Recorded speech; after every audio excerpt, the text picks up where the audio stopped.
Ladies and gentlemen, please welcome Arianna Huffington.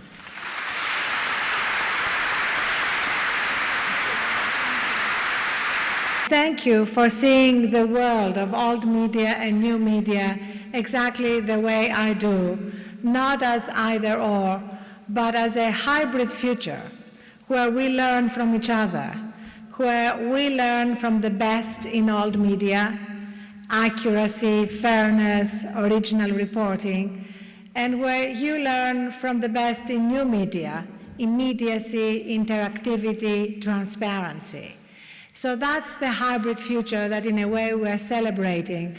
Some things are better, while some things for the moment are worse, especially in terms of upheaval, loss of jobs in the newspaper industry, and all the ways in which we're all trying to adopt. And there's no question that there is going to be some roadkill along the way, but only among those who insist on merging into traffic, riding a horse and buggy. So let's start with the media. One of the best things about new media is that while traditional media suffer from attention deficit disorder, by which I mean they often break big stories on the front pages and then they abandon them before anything can be done, we in the new media are suffering from obsessive-compulsive disorder, which means we stay on a story and stay on a story and stay on a story until it breaks through the static and something can be done about it. So what we need to do better, we need to get better at biopsies instead of autopsies. And the most important way to do that is that kind of repetition, that obsessiveness that breaks through the static and gets stories the attention they deserve. And that's the kind of thing that is much easier to do online than in print.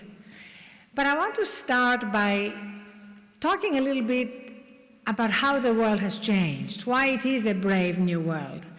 And there is a great video that was produced by a former math teacher called Carl Frisch that's called Did You Know? And I want to tell you a few of the things that you may know or you may not know. Did you know that newspaper circulation is down 7 million over the last 25 years, though not at the Toronto Star? While unique readership of online news is up 34 million in the last 5 years. Did you know that newspaper advertising fell nearly 19% this year, while web advertising is up 9% and mobile advertising is up 18%, which is why papers like the Toronto Star are doing so much online? Did you know that more video was uploaded to YouTube in the last 2 months than if ABC, CBS, and NBC had been airing all new content every minute of every day since 1948? The other thing that is increasingly important as we are becoming so surrounded by our devices and by technology is to learn to disconnect from all that.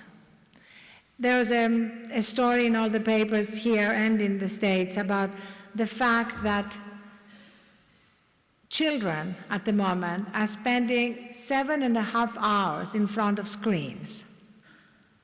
Now, that is a very dangerous statistic, because I was talking to my friend Heather Reisman this morning, and she said something which I think is very profound. She said that technology at the moment is moving ahead of social adaptation.